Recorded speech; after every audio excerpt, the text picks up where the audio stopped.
Hey guys, how's it going? Hope you're doing well. My name is Crown, and today I'm going to read you some very interesting stories that I hope that you're gonna love. And now, without further ado, let's go!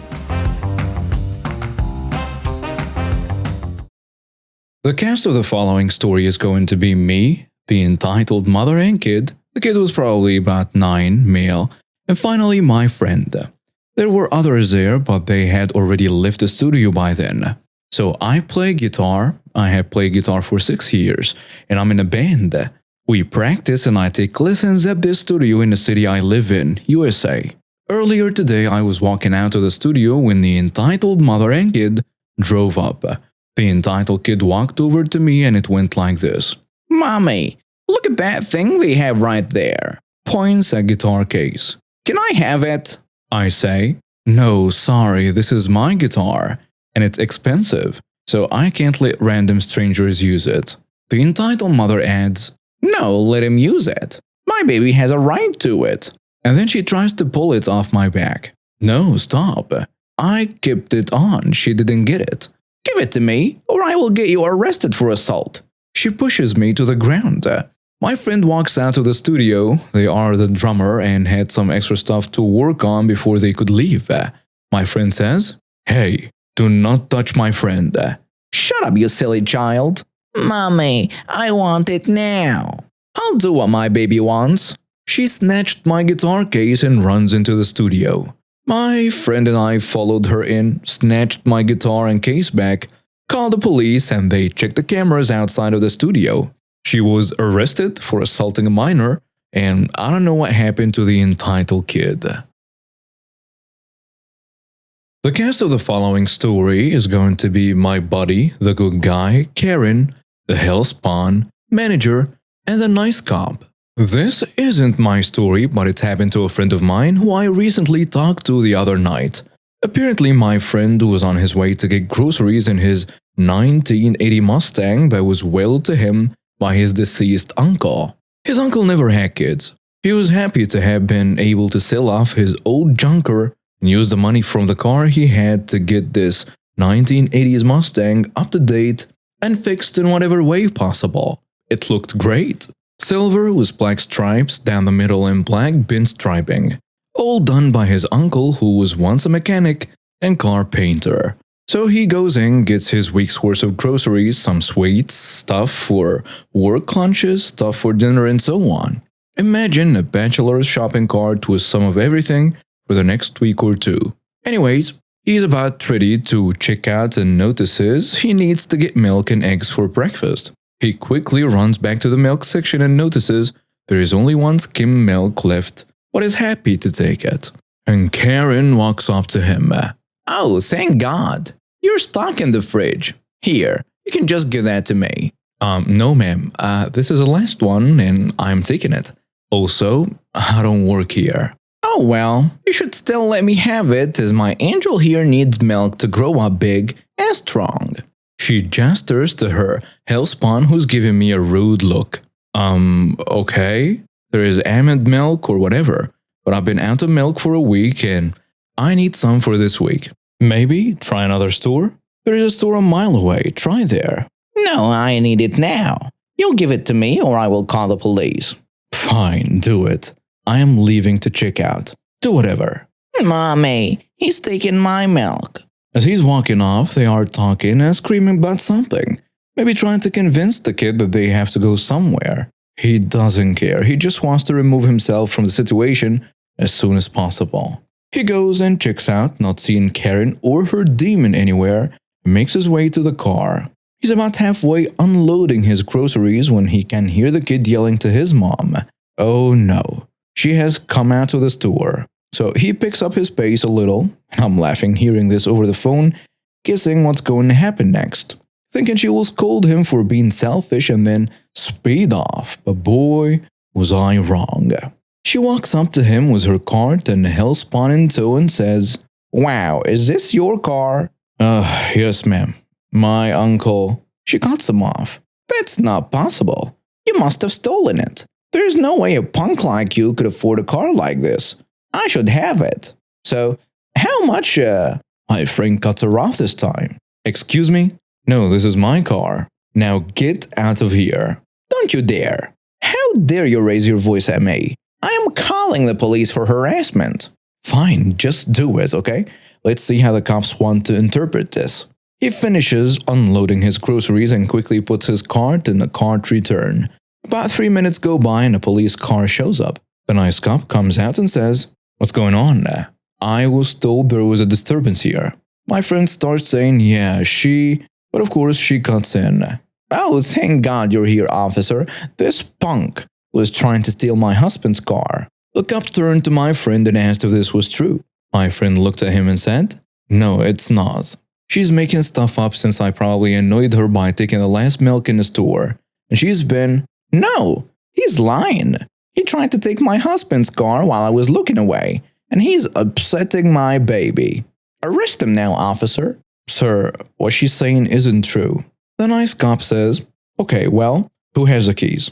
From there, let's see what the license and registration all say, and I'll even run the plate to make sure." So my buddy does exactly that, produces the keys, unlocks the car door, pulls out all the information, and the nice cop runs everything. After a few minutes, he sees that this car is indeed his, and that Karen was lying. The cop says, "Ma'am, this is his car. What you've done is highly illegal." "Sir, has she been harassing you since you were in the store?" "Well, yes, sir. Ask the manager to look at the tapes." And they do exactly that. And the manager is happy to comply. From there, the officer puts Karen in cuffs. Because my buddy wanted to press harassment charges on her, but she was arrested for abusing emergency services, filing a false police call, disturbing the peace, and resisting arrest. Sadly, his ice cream melted in his trunk.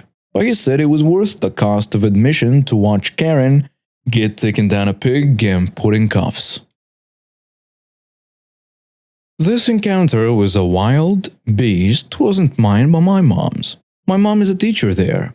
She didn't interact with her, but she did witness it. The cast of the story is going to be entitled Mother, the wild beast, staff member, and the kid who was about 12 or 13 years old in the story. And so is her son. This kid is a poor fighter who had the encounter with the beast. Now on to the story. So apparently during art and crafts class, yes, we do have art and crafts classes here, but until we are in high school, the kid got hot glue on the entitled Mother's kid's clothes. Because he's nothing like his mom, he simply said it was okay and kept going on with his day. At the end of the day, the entitled mother comes to pick her son up at the front gate of the school, and that is when her kid breaks the news to her. She turns bright red and storms out of the car, screaming banshee, "I demand to know where the kid is." She goes into the hangout area and unfortunately for him, he was just playing a card game with his classmates while waiting for the bus. The entitled mother storms over to him and the following conversation went like this. "You son of a witch! How dare you get hot glue on my son's clothes?" And then she proceeds to slap the kid. Hard. "You're going to pay for his clothes, and you deserve the same to happen to you to learn a good lesson." At this point, the kid is dumbfounded, looking at the entitled mother, and as my mom was about to intervene, the staff member comes up first. "Excuse me, ma'am. You can't storm in here like this and do that to one of the students." She puts her finger in the staff member's face and says, "Don't you dare talk to me like that.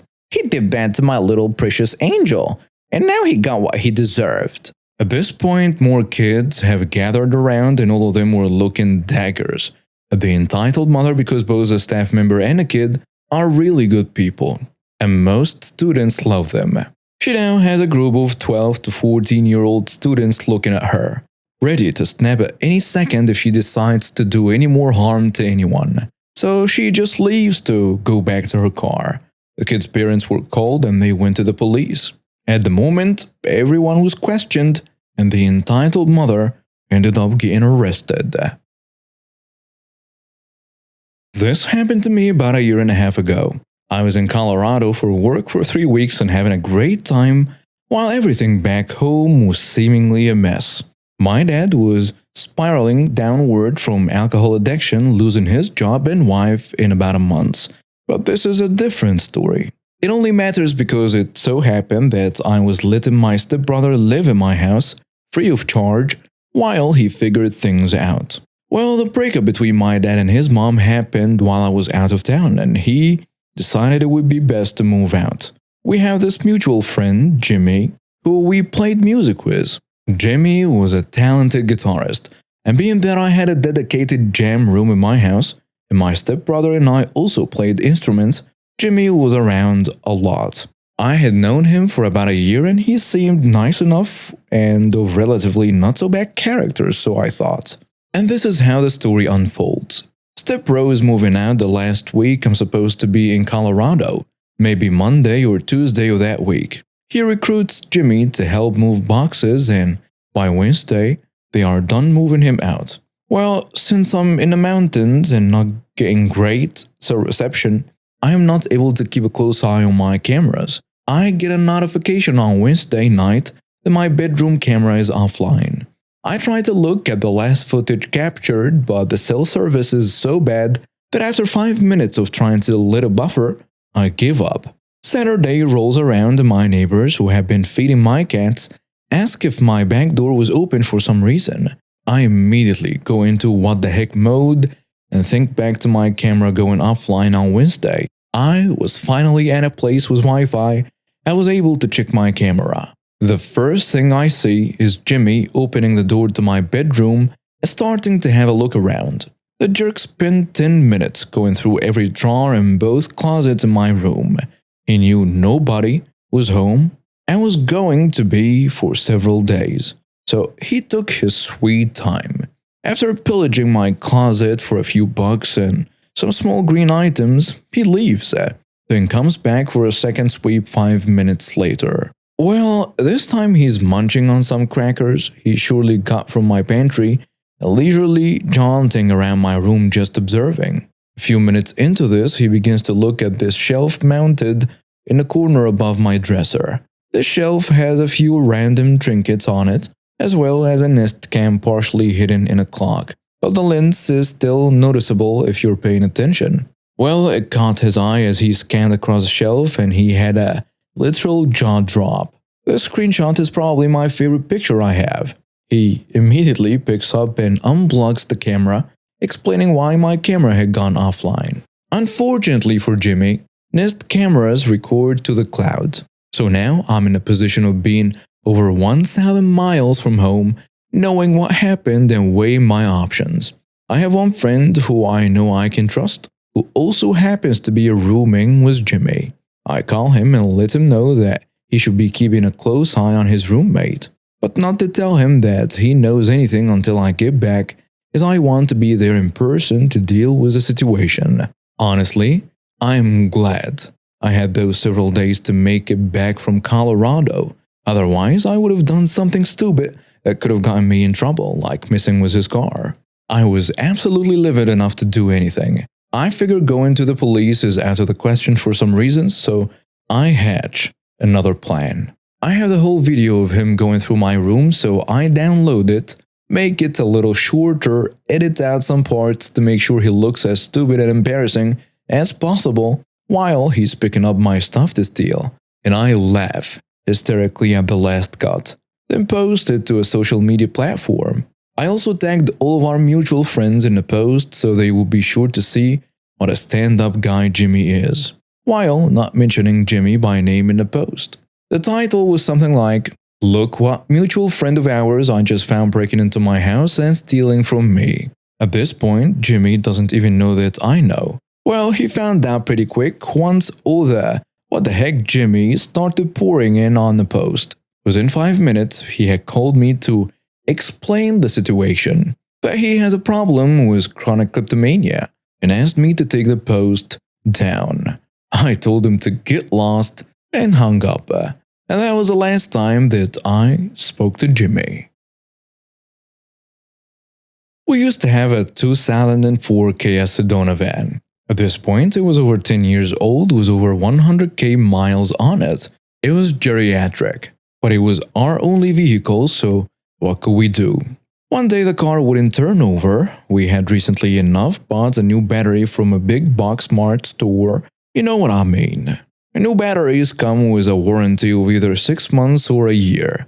Whatever it was, we were right inside of it. It's Sunday and my husband is due at swing shift the next afternoon for the IRS, something he definitely cannot miss.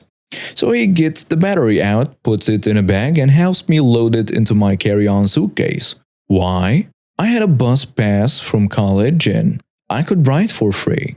The closest store with a tire lube express center was about 5 miles away if you drove, but because it was a bus, it'll take me 20 plus minutes to get down there. I asked my driver to drop me off on the north side of the light courtesy stop, so I'm not forced to walk far to get to the store. It was off the main road a bit, which isn't so bad when you're in a car.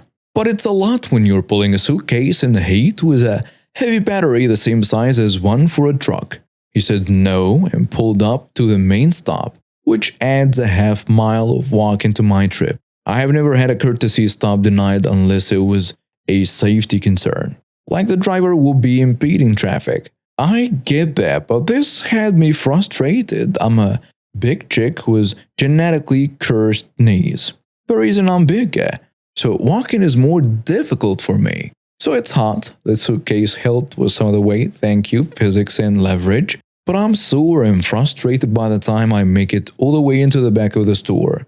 Haven't been checked by the employee 3 times because I am wheeling in a suitcase before I even made it into the back. Then a simple request to the attendant. Well, you test my battery for me. The attendant tests it and it comes back fine. Nothing is wrong with it. So it doesn't warrant a replacement. Well, obviously there is something wrong, or my van would at least click when I tried to start it. I got nothing at all. Sorry, my equipment says it's fine. Whatever, I am ready to be done. The tire place closes in less than an hour, and I had to time it perfectly to get my bus home and all the walking involved. Thankfully, the return stop was closer, but I didn't know that at the time. What else could I do? Well, could you just put it on the charger for me then? I asked the attendant. It won't be fully charged by the time we close. That's fine. I understand my alternator could take care of it. I am not a helpless chick when it comes to cars. So she throws it on a charger and I sit down in a designated waiting area so I won't miss her when she comes back out. It happened before and I lost a tire that way. Long story. About 15 minutes later, she comes out without my battery, which I thought was odd because they are now T-minus 10 minutes to closing. So I put your battery on a charger and the charger won't connect to it. The attendant tells me. I ask her, what does that mean? I know enough about cars, not electronics and battery power storage. It means I cannot charge your battery for you today. I am beyond frustrated knowing that my van takes a truck-sized battery, which was therefore at least $135 for the cheapest one they had in stock. Thankfully, my ADHD makes my brain run mega fast, and it helped me out for a change. Cue malicious compliance. Why does your machine fail to connect to a battery? What are the reasons? I asked the attendant. It's either the leads on the machine, which we checked, or the battery itself. I'm sorry. So does that mean my battery is faulty? The attendant doesn't say anything. Logically, despite what your first machine said, my battery not being able to charge means it's faulty. And as I'm in warranty, I am due a replacement, right? I continued. With a huff and an obvious eye roll, the attendant tells me she'll be right back. And by about 5 minutes after closing, she's helping me pack a new battery into my suitcase in time for me to get the next bus back home. The attendant warns me that the warranty exists from the original battery's purchase date. The new battery had a sticker on it that stated it was purchased several months later. The attendant said that this was in order to comply with state law and notify us of possible recalls. Within 2 months, we had moved to the opposite end of the county, and our battery started acting up again. We took it to a different mart, now with a new card to assist us, and they didn't question the sticker despite our original warranty having expired already. We got 3 batteries for the cost of 1. Also, the attendant at that store, fully disclosing that he was about to quit, told me that the original battery was just really bad. Get what you pay for, I guess. He, being the manager of this particular store's loop center, authorized everyone that brought in that type of battery to get a better quality battery replacement instead. If my old battery was a 2 out of 5, this new one was a 4 out of 5. It lasted until my van went to the scrapper. Rest in peace, old girl. I worked in sales back during the Great Recession. During that time, there were a ton of people looking for jobs and very few jobs to be had. Therefore, employers like mine often saw employees as expendable. Our shop was visited bi-weekly by the corporate officers. They would hold sales data meetings that showed comparisons between how each salesperson did.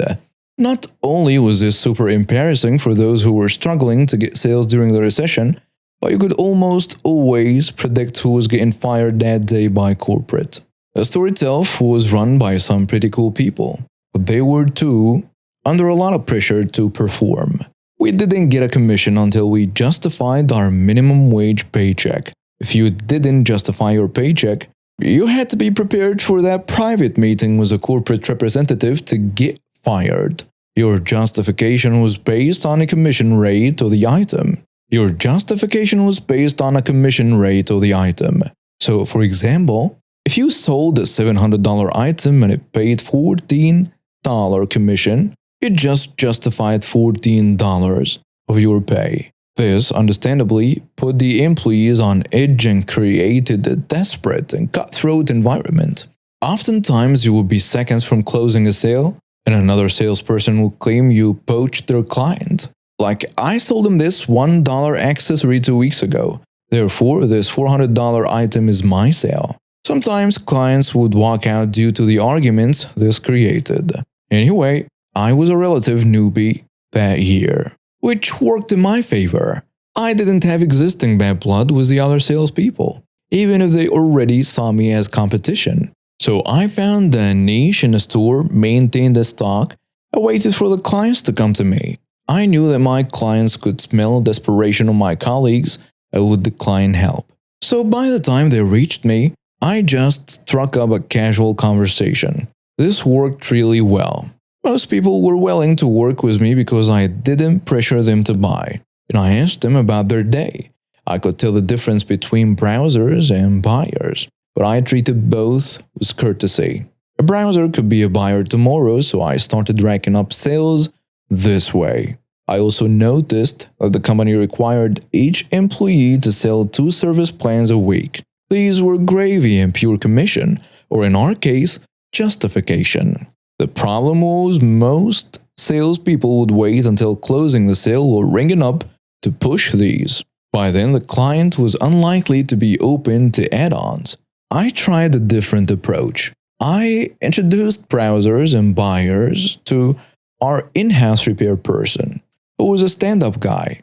I mentioned that no product was worth buying was on the plan, so it was best to factor it in when shopping. This worked extremely well. I started selling 15 to 20 plans a week. And this, of course, set off alarm bells with my coworkers. They would see client after client walk out with yellow service slips with my name on them. To them, this would only make the bi-weekly meetings even harder. I completely understood this.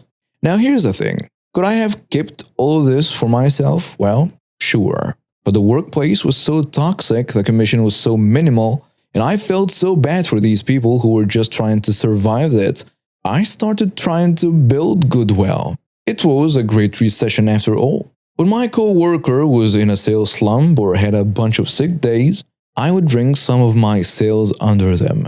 They were often extremely grateful for this. I also started doing coffee runs for my department, even though I was pretty broke. Over time, the toxicity waned, and we began tag teaming sales. Soon, other department members would do the coffee runs, and we had a much more relaxed atmosphere, which helped keep clients comfortable and more willing to work with us. The store manager was thrilled with this. He started doing coffee runs as well and patted our department on the back as the yellow service plan slips began pouring in. However, all the while, corporate kept showing up asking for more and more. Even though we actually almost met the previous year's sales pre-recession, there was the inevitable terror. January. Anyone who has worked in retail sales knows that January is when returns happen. This counted against our justification. To make matters worse, the economy tightened even more, leading to post-Christmas layoffs in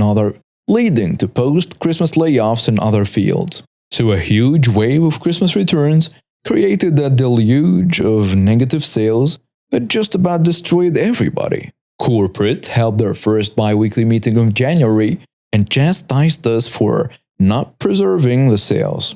However, we all knew the people who were coming to us with returns were straight up apologizing because they lost their jobs, and every penny counted. Within days, 2 of our department members were fired and replaced with fresh-faced teenagers. Corporate also noted that coffee drinking on shift was unprofessional and that no more drink runs will be permitted, even though we only did it when one of us was on break to get the coffee, and the store was at or near empty. Within days, nearly all of the goodwill was completely undone. My co-workers were back to desperate sales tactics, fearful that they would get the axe at the next meeting. By this time, I had managed to get a job with another company to get a few more hours on the side. I had worked for the first place for about a year at this point, and I saw that there was no changing the system they used to bully workers. So I asked my second job at night after the corporate meeting if they would be willing to put me on full-time. And to my surprise, they agreed. Full-time work was extremely hard to find. With that, I had my out. I went to my store manager the next day and gave my 2 weeks notice. He too was upset with how corporate basically steamrolled us, and he understood why I was leaving. Over the next 2 weeks, I gave every single sale to my co-workers, knowing they needed it more than I did. I also divided up my client list and any unfinished sales to my department members. And finally, this is where the malicious compliance came in. 2 weeks went by and I was on my last day. It was also the corporate day today. However, I had strategically asked for early enough hours to be able to clock out before the meeting. I hated those things. So I clocked out, handed my badge to the store manager, and began walking to the exit. In comes the corporate bigwig. He was early. So he stops me and says, "Can I have a word with you in my office?" I shrugged and said, "Sure." Now, I was about dead sure he was going to try to lay me off for performance issues. According to my data, I had sold literally nothing in the last 2 weeks, because I had given it all away. However, I was already clocked out on this, my last day, so it didn't concern me. He walks me into the reserved office for corporate visitors. Yes, they have that, and it's just as impressive as it sounds. And he pulls out my file for the previous year. He says, "You and I need to talk about goals," with a giant grin. He walks me through my sales sheets. He notes that service plan sales shot up tenfold since I had arrived, that I was often in the top sales numbers in the store. He enthusiastically started his pitch. "Picture this. You become the top regional salesperson. If you could sell 50 more service plans each week, you will beat even the New York branch, which has 4 times the volume. If you sold another $5,000 worth of product, which will be easy for you, you will be our top performer." Oh la la, a gold star. "Thanks, coach." He then said, "Now, that's our goal for you. Tell me your goals for yourself." Now, when he said goals, he didn't actually mean my goals. He meant, how am I going to up the ante for them? How many service plans or sales numbers did I think I could hit? I, of course, had no interest in that. "Would these new goals come with additional pay?" I asked. "Well, we can't increase your base rate. That's against company policy. However, if you sold 50 more service plans and $5,000 more product, think of the commission you would make. So, what are your goals?" Enter malicious compliance. My goal is to leave the company today. The look on his face went from enthusiasm to surprise to red rage. the kind of face he used at most bi-weekly meetings. You do understand that the job market is terrible right now. If you were to leave today, all the great work you did for our company over the last year would be for nothing. We would never give you a recommendation," he said, barely containing his voice. This confirmed a few things. Not only was he out of touch that I was already quitting, but he also had no idea that I wasn't even an employee anymore as of 20 minutes before. I don't wish any ill will here, but he asked me what my goals are. "Is it okay if I leave?" he says. "I'll escort you out." So he walks, storms with me toward the exit of the store. He turns to the store manager and demands, "Give me his badge and split any remaining unfinished sales. He doesn't work for us anymore." To which my manager, confused, replied, "I know, he already quit 2 weeks ago." He fished at his desk and handed the corporate officer my badge. The officer got extremely flustered by this. As I started to walk out, he shouted, "You need to clock out, now." Again, my store manager said, "He already did. Is everything okay?" That's the last thing I heard from that corporate officer as I walked out the door and trotted to my car. It didn't trick the company. They are still in business. At last I checked, not a single member of my team is still left there, and the store manager gave me plenty of good recommendations, though I doubt he's still there either. Either way, it did feel good to hit my goal.